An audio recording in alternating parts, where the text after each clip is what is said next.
miss you guys. Yeah. So this week, today is my birthday. Yay! Yay. So I turned 25 again. And I'm telling you, this 25 is better than the last 25. Right. 25 Okay.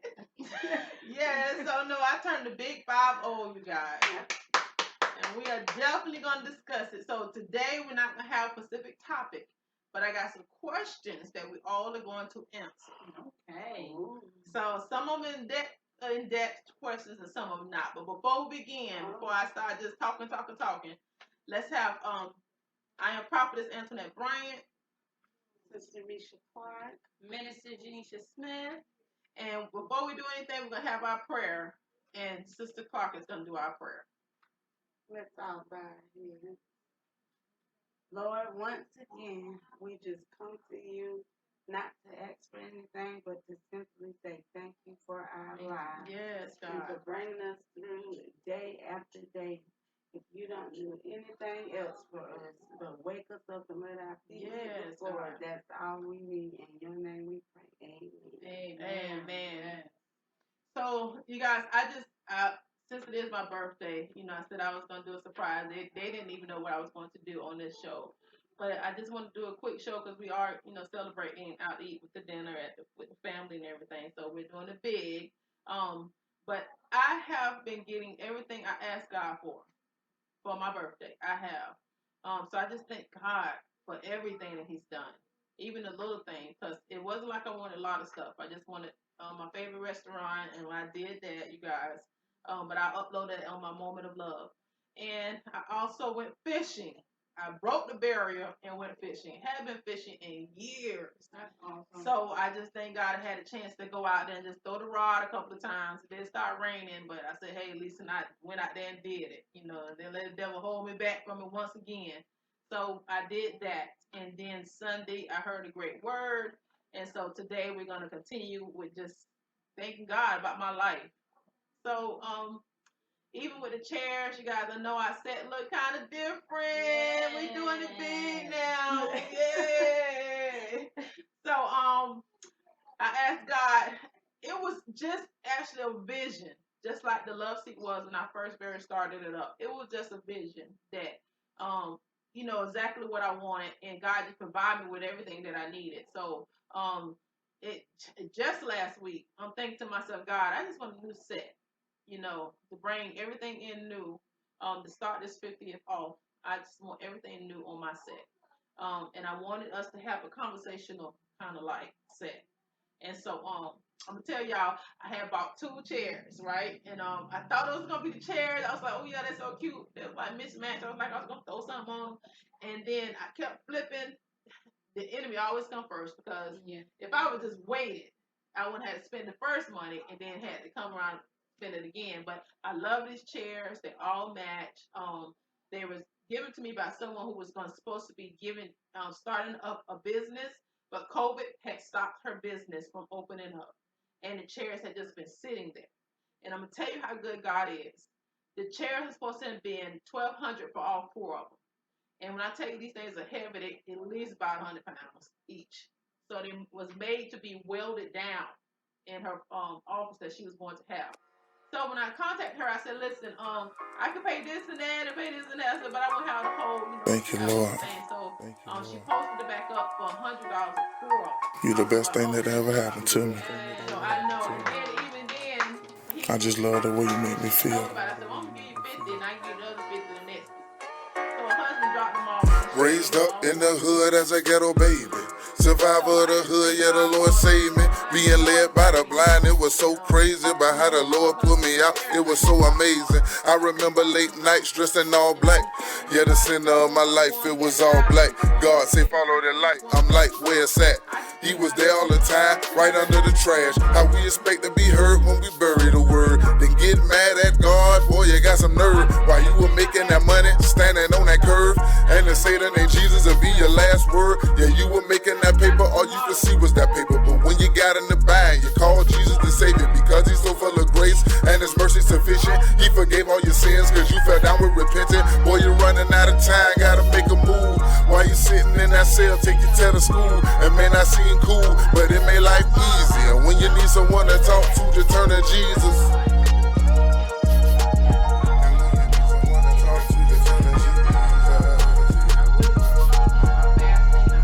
And all I know is I don't want to be without you, Lord. I need you. And all I know is I don't want to be without you, Lord. This it for you, my brother. I don't know who you are, but you ain't gotta be known as a hood star. And just know being real is being who you are. Keep your faith in the Lord and He'll take you far. But you experience some things that probably look crazy. The struggles in a man's life never meant to break them. Testimonies in your life encourage people, save them. Some chosen ones live their life as a ghetto baby. Some chosen ones live their life as a ghetto baby. And all I know is I don't want to be without you, Lord. Early bird get the worm, guess I gotta get up. Being like a fowl of the air, I'm about to mount up. Knowing there's a time in my life that things will get rough. Can't walk away from my trial with my faith for. Some must be sitting there like, what I'ma wait for? Moving too fast, bro, sometimes I how you slip up. 82 days out of prison, now you been locked up. Once that conviction is final, that time don't hold up. Mad at the world now, got your face frowned up. Had a choice to make, but I guess you chose wrong, bro. And if it's one thing we need, brother, we need direction. You an adult and you don't feel that you have to respect it. Pursuing wicked ways don't put you in the situation. So we encounter things that give a reality check. Whether you believe it or not, homie, you're being stretched. Hopefully you realize and then come out your mess. Don't want to be without you, my brother. I don't know who you are. I need you, and all I know is I don't want to be without you, my brother. I don't know who you are, and all I know is I don't want to be without you, my brother. I don't know who you are.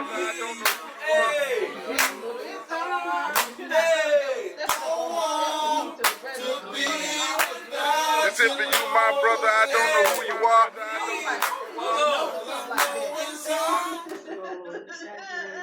I see those all short people.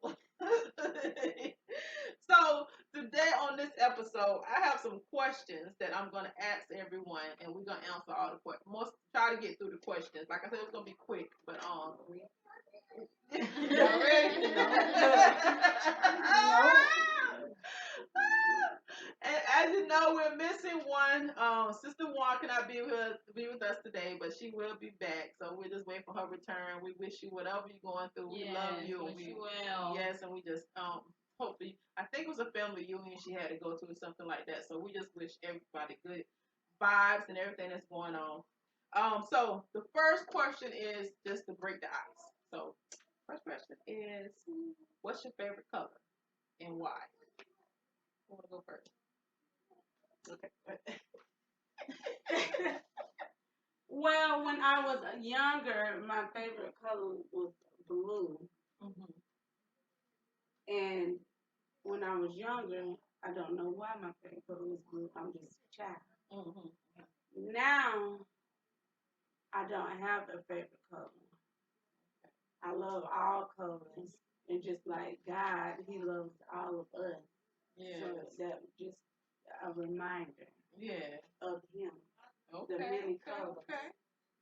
Yeah, go evangelist. Go ahead. Minister. I don't know. I would have to say my favorite color today would be white. Mm-hmm. I just love a pure white. I would love that match with everything. You know, you wear white and you ain't gotta be so hot. Yeah. I just love white. Yes, I love it too. But it's I cannot keep it clean. Oh God! Every time I step out, somebody want to touch you. Like, don't touch rare me. White. Yes. My favorite color is tan. I just like the creaminess of it, like the nice flow, and like it really go with everything. and you can match it and have other things pop out of it. Yeah. So that's why I like tan. I told my mama that, she was like, "Oh, you like a tan? Why you like tan? Like it's so bland." You can go cheap with Yeah, it. you can. It goes with everything.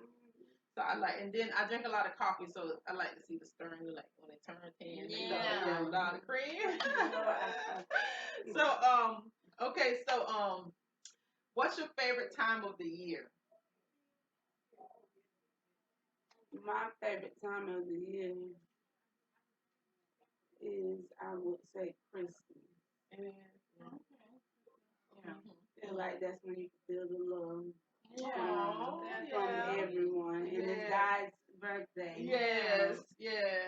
But I just thankful for January through December. Yes.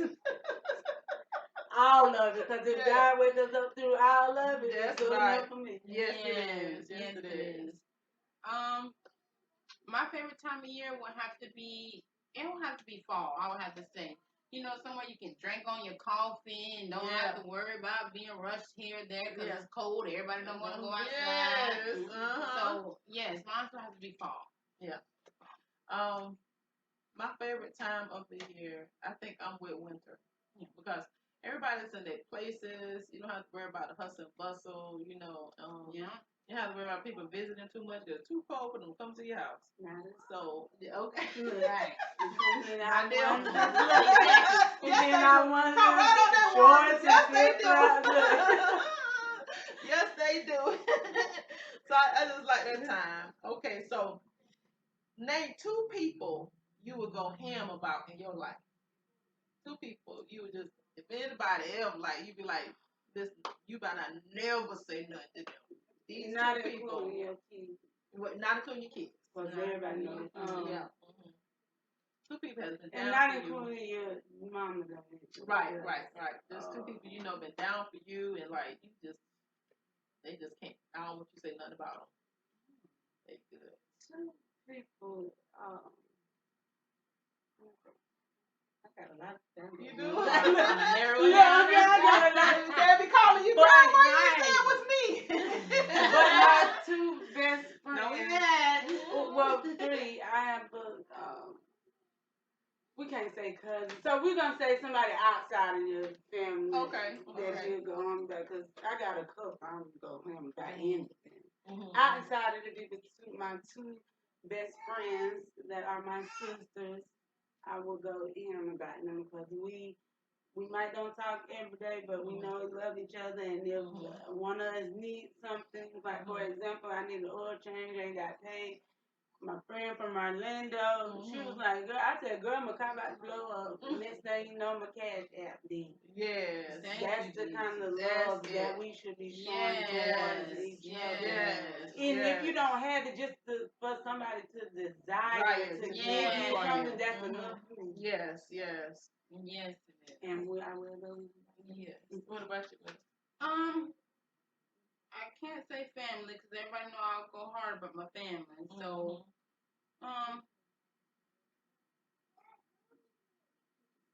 me. I'm just Yeah. What about me?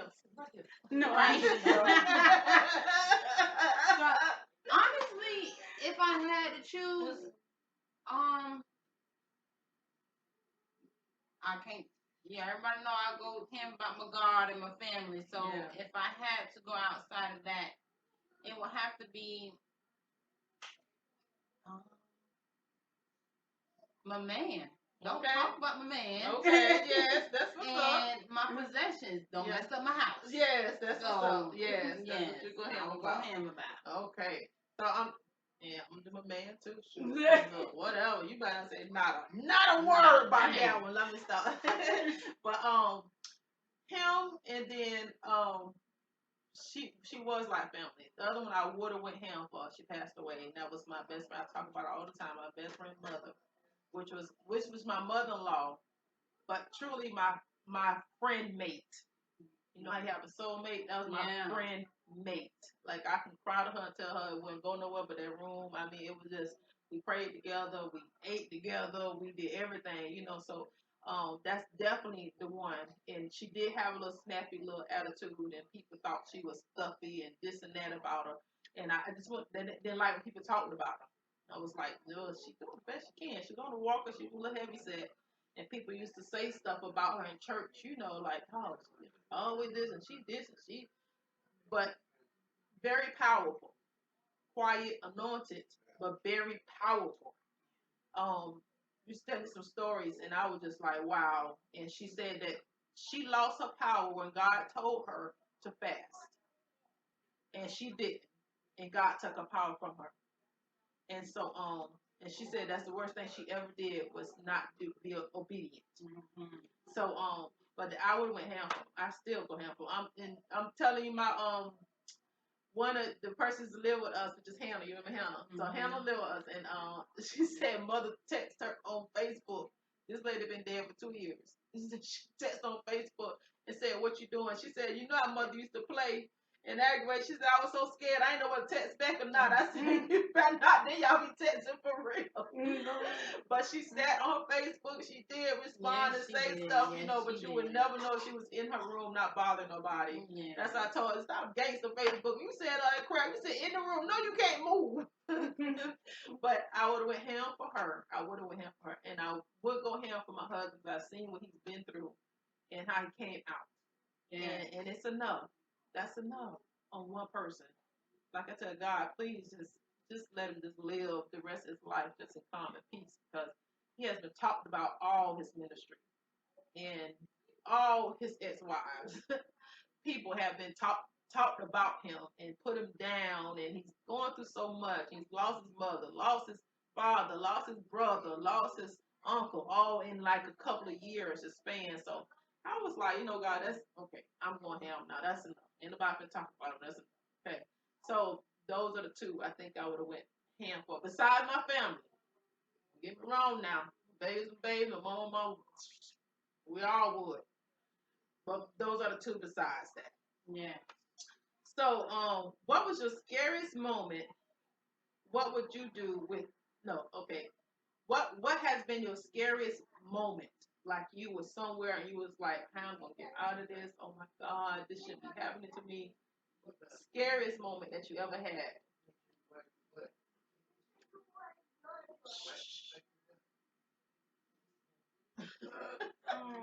I would say mine. One of my scariest moments I ever had was being in jail and having no way out, no family to turn to, and really solely depending on God. Yeah. And having to, if other words, put on my big girl panties and be okay about the situation I am to make it better. And missing my kids. I think that was one of the most hardest things I ever did in my life. Not being able to be there. Right. For my children. Yeah. Well, unfortunately, we have the same story. Yes, that's right. He'll take you out. Yes, he will. Take you out for sure. 2010, y'all. Yeah. Lord, I let the devil use me. Yeah. It wasn't my fault, but I showed them use me, but I ain't got to worry about that person no more. Right. But that would have been the scariest time for me, too, because they took me to the little room, and then I was like, oh, okay, I'm locked up, but I'm still kind of free. I don't know shit. And then they said, line up. I'm looking at the other Locked down well. Locked down. Yeah. And I'm like, oh Lord, heart started beating bad. Yeah, right. Took you up there to the little cells, couple cells, there go the cells. I'm like, what in the world? And my heart just started beating fast.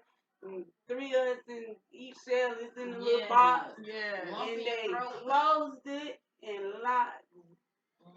I thought I was gonna lose it. Cause I said, Lord, what if a fire break out in here? Get out of here. Anything, and you can't get in. Right. I just went to praying like, Lord, please make me be okay. Like, cause my heart, I thought I was gonna have a heart attack, and I was like, Lord, just ease it. And he eased it. I next thing I was in that sleep. Yeah. But that is scary. It is. When you cannot get out of it. Nothing. No. And then, when you're set into a place with other people, they act like what they act. Right. So the girls in there, they will act like they're criminals. They're gonna act like criminals because I'm here. I'm a criminal. I'm gonna act like it. And then you got the ones laid back, like I'm not supposed to be here. I don't know what I'm doing. So it's hard to fit in, but it's best to be yourself and carry God with you. That's what you brought yourself into. Then God gonna get me out of this. Yes, He sure did. Yes, he did. Yes, and I ain't been back since. You ain't right. worry about me. Okay. One time and one time only. My scariest moment. I'm trying to think of when y'all talk about. I'm scared. Y'all know I'm scared. My scariest moment was I think I've told the story before, but my scary moment was we went to a club and the girl wanted to fight me and I didn't know why. And I seen her like this and the blade came out. And I was like, oh God, this girl finna cut my face. So I had a gun, but it was in the car.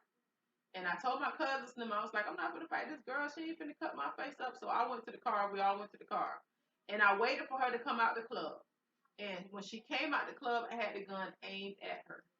And I was going to shoot and kill her. And before I could pull the trigger, one of my cousins said, cuz, don't do it. Don't do it, cuz. It ain't that deep. Don't do it. And if she wouldn't have, not only would I probably would have missed, because I wasn't that great a shot, I would have missed.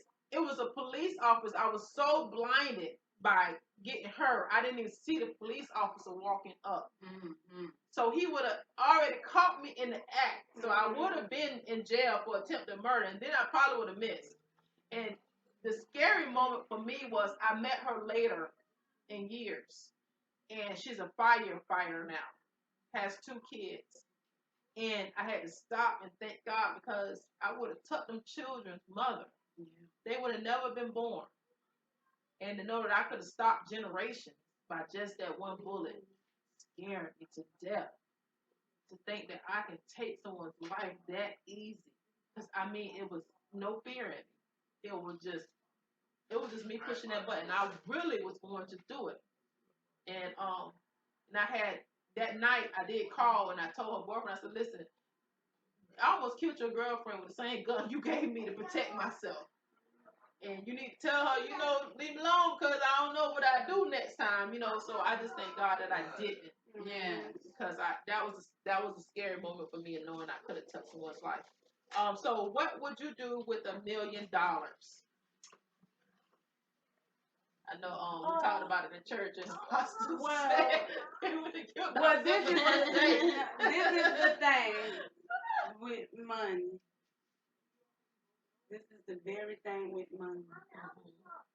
However you are before you get it, that's how you're going to be when you get it. Right. So I'm a giving person just with what I got. Yeah. And I help people and help people. So if I had that kind of money, God already done blessed me with my home. Got to pay for a car. Right. Whatever. All he's sending me next is my husband. Yes, baby. Wherever you come. Yes. Right. Other than that, I'm thankful. So I would really just want to help somebody. Yeah. I really would. Because he really give it to you to see just who you going to help. What is it you going to do other than yourself?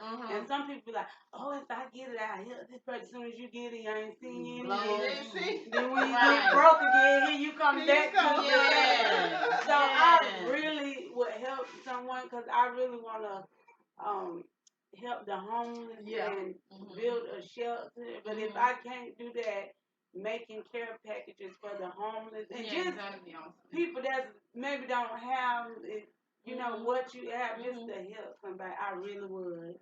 Family, whoever, I really would help somebody with my money. Yeah. Now I put some up because God said charity starts at home. Yeah. I put some up for me, but I would share it. I really would. Lord knows I would. Yes. For me, I would definitely found and invest in my kids. I would pursue, if it's down to the little things they want to do, I would definitely be down to, make sure we had that part. I would also make sure whatever we investing in supply jobs for other people. I would, make sure the money is continuing to keep rolling. moving. Yeah, it's not just staying still in the bank account. It's not being spent on what we won't need, but it's definitely funding us. It's moving within our family. That's what I would do. So I would there's us owning a church. You know, first I would have my husband build a church. I would build a church. But not only him, I would. I know. not only that, not only that, but I would. We have a couple of friends. One of them lost his church because COVID came and he couldn't afford it, and landlord put him out. It was another one they couldn't afford some of the upkeep of it, and the city came and closed it. That's one that had to move to Georgia because the landlord let them do the church in the plaza and it wasn't zoned. So it's people out there that's really trying to stay with the Lord and try to keep their congregation together that just don't have the funding to. So those are the people that I will help build church. That's what I would do with my money. I have, and believe it or not, I have already wrote it down. I got my names together. So as soon as it hit, Lord, I know exactly what I'm doing and how I'm doing it. And I will put up CDs and funds and stuff up for my grandbabies and for my kids, and I will pick out my children houses and cars and see I got it all planned because I was gonna get them all cars and put the keys to the houses in the glove department of the cars. And then when they go in there and then have the house, and I have already picked out the house I want them to have. So when I come visit, I'm comfortable and so that's my plan for the money. And as you can see, I haven't put anything back for myself, but I would think I would give more out than I would keep for myself. Yeah. That's just the type of person I am. If you ever know me, you know I would give it to you, more than I would give it to myself. But I will make sure my family is straight, and I first do for God's people, and make sure that their funding is there because it's hard, you guys. It's hard out here for small churches, to get up and rooted, and not just to bring the people in because God will send the people. It's just you getting the building and the funding and the lights and the landlord straight, and it's just a lot entitled in that. So I would definitely help them get their churches up. So the next one is, what's your favorite movie? I got a lot of things. Me too. But I would have to say, oh man, I write a book. But I would have to say, Coming to America. Oh yeah, that one. One and two. Yeah, I like. But of course, the original one. Right. Yeah, the original. Yeah. But 1 and 2, Coming to America, and Dumb and Dumber. I like Dumb and Dumber. I love Dumb and Dumber. It's just little funny. Like me and my cousins, we movie people. Now movies, we know our movies. Yeah. And we quote them, and that's how we share memories, and we laugh. It's just crazy. Yeah. Coming to America. Mine's right. Believe it or not, I don't know. I'm so like I don't even know. Narrow it down. The other morning when you left the house at church, so right, come back, tell me that we're going to watch Purple Rain. I said Purple. Oh yeah, Color Purple. Color Purple. She's talking about Purple Rain. I said what is Purple Rain? I like sentimental movies. I like movies that make me feel some type of way. Right. Sad, Yeah. I like to be sad. Right. Yeah. I like to be happy. Right. Yeah. So my favorite movie would have to be, something beneficial for me to watch. So I would have to say probably like, I don't know. Okay. Right. Some love movies. Yeah. That was good. Yeah. I love movies. The Notebook. I love movies, that's so heartstring, that pull at your heartstrings. Yeah. That would be my favorite movie. It would have to be The Notebook. So mine is funny. I like something I can repeat to, like I something. Repeat it all the time. So I like Kingdom Come. Oh yes, that's one of my favorites. Yes. Kingdom Come. But recently, it's one on Netflix and it's called Coffee and Kareem. And it's about a white dude and a little black boy, and his mom is Tahaji. Yeah, okay, that's his mom. She played him play her as a mom, and he's a cop, and they trying to get together, but the little boy don't want them together. The little boy do a lot of cussing. Now I'm tell you, but the way he cusses, I was like, Lord, this little boy is like he grown. but he tried to get these people to kind of kill the white cop for him. But the people he go get is just as stupid and silly as he is, and so it's just it's so funny. But y'all got it. It's called Coffee and Kareem. Oh, Coffee and Kareem. Yeah. And I mean, it's so funny. It's so funny. But that's one of my new favorites. What's your favorite song? You got a favorite song? Now you know we love music. Yes. I would have to say out of y'all, everybody know, if you know me, and if you don't, everybody know that my husband is Mario. Yeah. So in this song, Mario, just to bring anything he done came out with. Yes. I love me some Mario, but I love gospel music. Yes, I do. I don't have any favorite. I just love gospel music, but I do play Tasha Cobbs alive, Leandra Johnson, Tamala Man, but uplifting songs. Cause sometimes you listen to them sad songs, there's even though it's gospel, it still be like Lord Jesus. So just upbeat gospel songs, and some blues songs have a message in it too. If you listen beyond the cut, I don't really listen to too much of that, but people that's not saved to rap music, they got a message too. Yeah, they do. If you listen to it, sometimes I've been so judgmental. They been through stuff too. We all human. But I would have to say those three: Tamala Man, Leandra, and Tasha Cobbs. That'll be mine too. Tasha Cobbs. I love me some Tasha Cobbs. It don't matter when she plays. I love Tamala Man as well. I love a couple of songs that very powerful too. Yep, I love me some Fantasia. When I see you, that's her favorite song. You want to stop? And she can put down some y'all know that they're picking up on my spirit. That's what that is. I was just holding up and I don't say my song.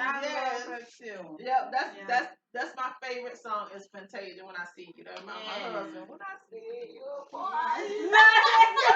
Job, boy. You ain't gotta say that to me. I gotta make my nails right, girl. Make sure everything right. I know he gonna be here today. There you go. That's my baby. But child, yeah, that was my song. When I first got with him, I was like, this. I played it loud. Had a little black noise infusion. And I thought I was something, baby. When I first get him in this car, I'm gonna play all the songs with him that I thought about him with. And I rode out, boy. That was one of my when I see you. Yeah, so did you ever have a song? And we all grown, but like she said when she first met. But you ever have a song like when you meet somebody? That's the song that's out in the air. And it's like something special for y'all because this the song that was out and then you just play it. Girl, what's the song about? What's her name? Deborah Cox. I think she sung that song. And it was when you caught him in the bed and what was that song? Anyway, it came on a movie, and that was my song for my ex, and I was singing it. And the pastor talking about, don't change the channel, cause I don't want to go back in no past. I know another man. You were with nobody but me, so I don't even need you. And then my favorite gospel song would be I like upbeat too, so it would be Kareem Hawthorne, and she got one Bless Up. Bless up. So that's my song. So I love Kareem. Anything she do, it's like, girl, you be right there with me. So her lyrics, even speak the name that she did with Natalie Green, and I was just blown away. I was like, I never heard the song that way before. And they both powerhouses. Yes. And Natalie Green and Tasha and I think Taya and it's one more. They're coming to Jacksonville in April. Yes, and I'm definitely trying to get some tickets, y'all. I gotta go see Natalie Green. You can't think gospel is by no color. I know us blacks do have power in our singing because we went through so much, but it's some white people out there that went through some crap too. Yeah. And it's in their soul and their singing that it comes out. And Natalie Grant is one of them. She sang such a soulful voice. And we got to go. Yeah, she has a song called Clean. The one I sing play sometime in church, Clean. 50 rags can be washed clean. Oh my God. It's just the lyrics for me. But they're coming, Jacksonville, so I'm trying to get there, and I really want to go. But I think those are some of my favorites. So one story when you knew God saved you from death. You have one story that you knew God saved you from death.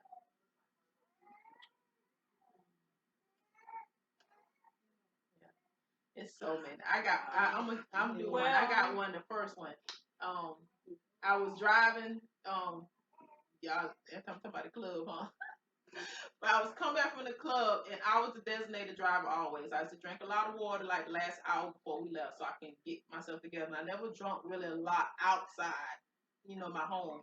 I was too scared. So I always was the designated driver. I hadn't dropped everybody off. But I had worked all day that night, got off that morning, went back to my second job, and then called myself going out. So I was tired.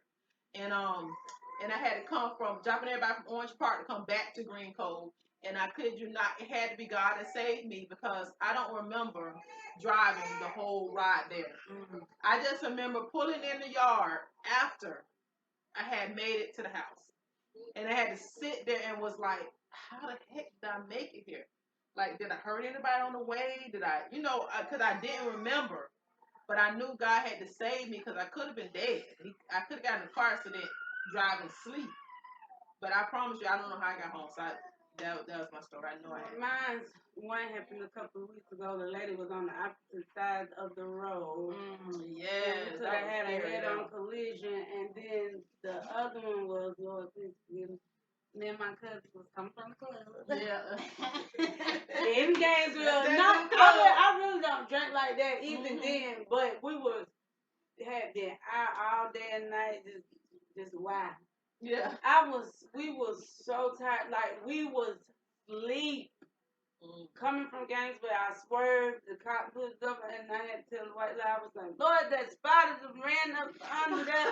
Girl, you see the spider? I said, sir, I am scared of spiders at the door. I am sorry I was swerving, but I could have turned the car off, and my cousin over there just dying laughing, so that woke us up. But then we driving along trying to get that to start, and we went to sleep again. And when I say sleep, so when they say God be handling the wheel, he was definitely driving. Yes. So we went past my apartment 4 times. We ended up in Keystone. I was like, okay, we're going to get up. Went to sleep, coming back. 4 times we went past that. I said, okay, God, please wake us up, Lord. And he drove us in the driveway, and that's what we were. Yes, he'll do it. He would do it. Yes, he will. I got 2 stories I can recall clear as day. My first one, remind y'all, I was pregnant 7 times. Yeah. So the toll of pregnancies on your mental is a lot. It takes a lot to have to bear kids, and it takes a lot to have to push out kids and your surroundings. For me, I was emotionally dead. I felt death all around me.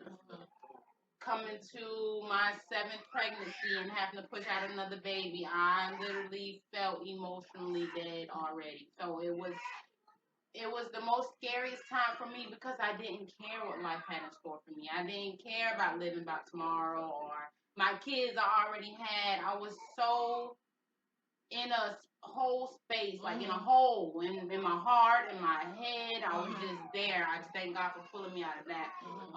And another, I had just got my truck fixed. It don't have no mechanic alcoholics working on your truck because they had messed up my gas pump, and I smelled gas coming through my vents in the car. Something told me to stop. As soon as I stopped, the second I stopped, my truck went in flames. Wow. And me jumping out of the car, the windows shattering, the windshield shattering, black smoke coming from everywhere. Remind y'all, this is it only took about 2 to 5 minutes for the truck to really go up into flames. And I just thank God because I could have been in the midst of that. I could have been, burnt up and somebing somebody else could be talking about. was my life, So I just thank God for those moments I can recall. Because everybody's been there. Death has been knocking at the door. So I just thank God for all that He has done. Mental state and all. Yes. So the last question I want to ask is, what year of your life do you felt like you was on autopilot? Like you felt like everything was the same. You got up, and you don't know how you did it, but it was just like going.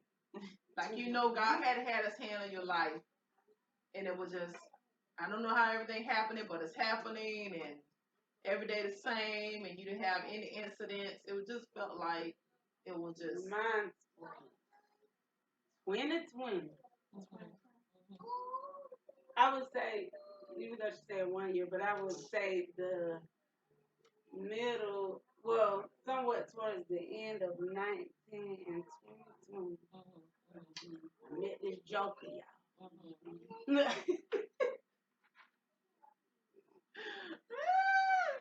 Met this joker, y'all. Trying to get God. But God. But God. And he's not a bad person. Sometimes he just get with the wrong ones, maybe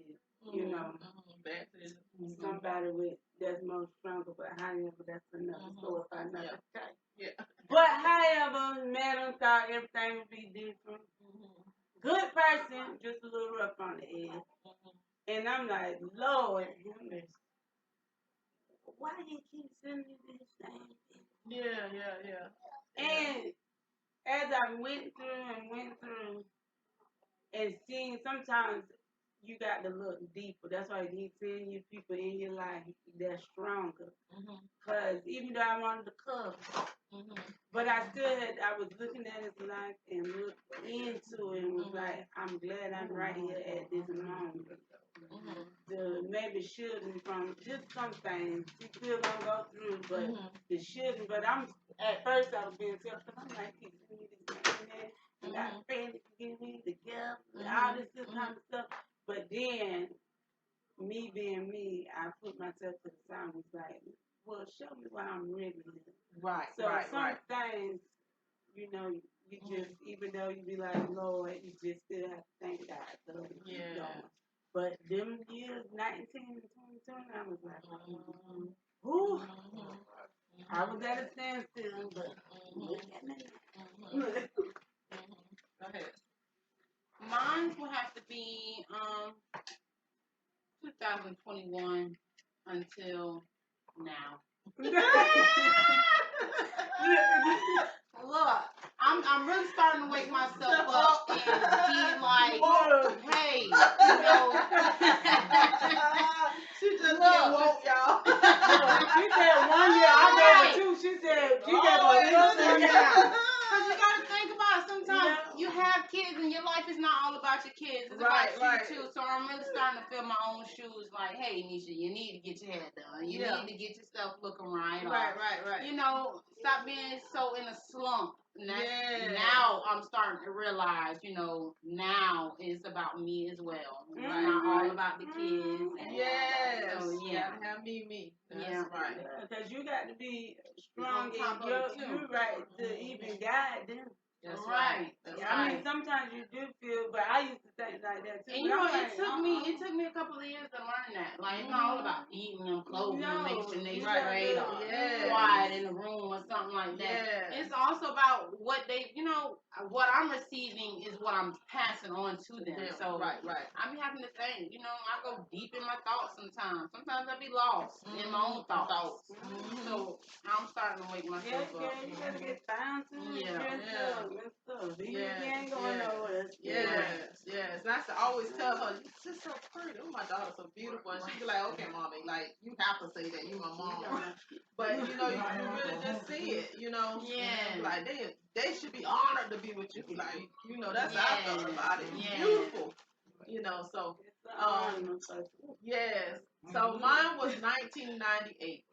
I say 1998 because that was when, the accident happened and I lost my first husband. And I kid you not, it was like my life was on autopilot.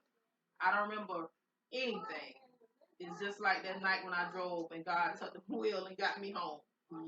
He got me through 1998 all the way to, I like to say, about 2000. I was gone. In anything I can do to get my mind off of it, I was trying to do it. And so I felt like God had to be there, get me up every morning. Because believe it or not, with all the weed I smoked, and all I didn't drink, but I did sleeping pills. You know?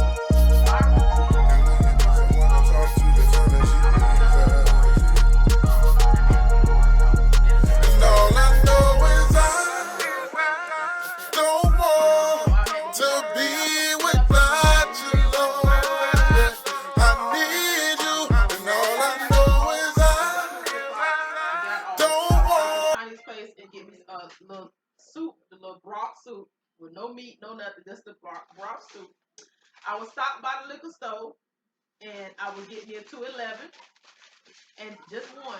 Now, give me one, yes, 1 211, and I would have some Tylenol PMs, and I would go to the house and I would drink my soup, and I would drink my 211, and I would take me about 3 of those Tylenol PMs, and it had to be by the grace of God. I would be out from. I would get home maybe about 4:35. After that, I was gone out. I had a brother-in-law that used to watch over me. I didn't even know he watched over me, but Robert used to come. I used to say steal in my car, but he used to borrow my car when I was asleep. And be all around town, all the way out. I don't know where the boy used to take the car, but he used to just come get the car. No, I be in there asleep. You know, he'll check and make sure I'm asleep, but he just be gone. And one particular time he came back, he couldn't wake me up. And he was so scared. He was like, sis, please, I'm begging you, stop doing pills. I hadn't lost so much weight. I think I was like 115. And it was scaring everybody around me to where they thought I was on something. But I was really just on Tylenol PM. I just love sleeping. I felt like if I could just sleep my life away, I wouldn't have to feel the initial blow or what was going on in my life. So I just wanted to sleep. And the Lord would wake me up every morning at 6 o'clock for me to be to work on time and do it all over again. I would have a headache. I would have nothing. I would just get up and do everything all over again. And that's how I was losing weight, because I wasn't eating. I was just going to get that one broth. And the Chinese lady, you know what, that? I'm fine. Just give me my little broth and make sure you put little onions in it, and I'm good. You know, so, but that's how I was losing so much weight. But the Tylenol pen was just knocking me out. You know, so I know I was on autopilot. I don't even remember socializing or even doing anything. Because right after that, you know, I was going through my mother-in-law and, you know, my kids and all that. So that had put me in a depression too. And so I just was, it's whatever with my life. And I didn't come out of that thing to 2000 when I came out. When I came out, I was married to the little young boy. I didn't even remember marrying the child. I had to go and get it annulled. Little boy had skipped military school, came from somewhere, and his mom was mad because he went AWOL. I ain't no child in the military. It was just, my life was just messed up. I was just so lost. But I was living. Like, I was getting up, people seeing me, talking to me, telling me next day, girl, you remember something? And I'd be like, no, I don't remember. They'd be like, what you on? I'm like, nah, that's Tylenol PM. I don't know what's that, erasing my memory or what, but I don't remember too much of nothing. And I liked it that way. I like not having to remember. Because then you remember one memory, you remember everything else that actually happened in your life. So I was like, so that was my autopilot. And I know when we go autopilot, that means God has hands on us. And he's really conducting our life. So I said the next 50, I'm going to be on autopilot. And I'm going to let God do everything. I'm just going to submit. You wake me up in the morning, tell me what I'm going to do, and I'm just going to do it. Yeah. And that's just going to be it. I'm not going to think about what I'm going to do no more. I'm not going to think about what I'm going to eat, drink, none of that. I'm just going to let God just do it all for me for the next 50. Because I have gave the enemy most of my life. And that's enough. If I let him control it, I really can just let go and let God control it. Because the enemy just put me through some crap. So I think it's going to be better for me to just let God put me through the rest. I thank God for turning 50. I thank God I was in my midlife crisis. I know it's going to happen again because I was boo crying for the last couple of days.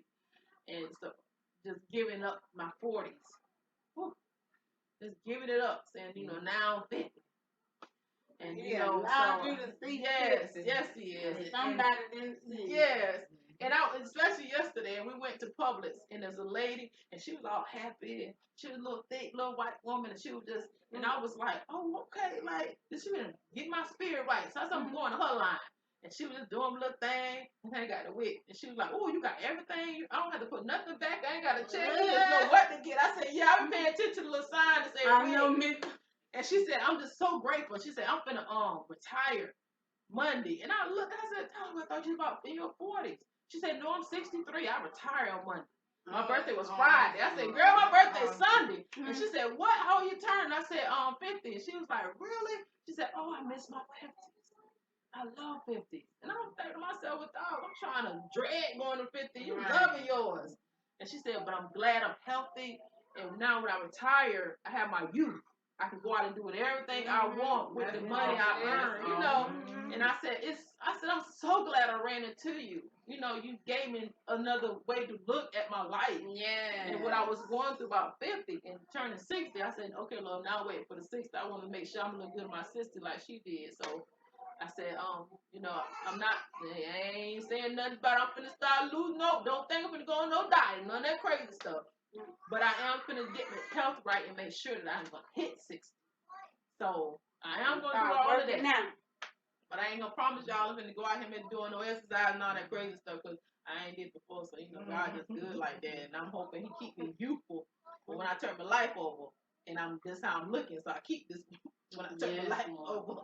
Keep me with all my teeth. Yes, keep with everything like that. Want to eat a pork chop? Yeah. Yes. And then last week we was talking about transplants and stuff like that, beauty enhancement. I was gonna look at knocking all my teeth out and get the implant. Yes. And I was like, I'm gonna go ahead and be butt white. Not everything. I said, I'm trying to get that done when I first hit the bed. So when we hit the bed, y'all will know I come with a whole set of teeth. Y'all like, that girl done went and did it. Woo! So, but I just thank God for 50. I thank God for my co-hosts. I thank God for them hanging in and rolling with me, going through this journey. It's really hard to get people to come and do it without you paying them. But I'm hoping God blessing them in their lives for just doing this. You be obedient, and He will give you the things in your life. So we just thank you guys. Like I said, this is gonna be a short one, but a sweet one. We got to know a little bit more about each and every one of them and about me. And we got to know that God is still in the blessing season. He is blessing. So we just thank God for all of you, and we hope you tune in for the next episode. Yeah. We love you guys.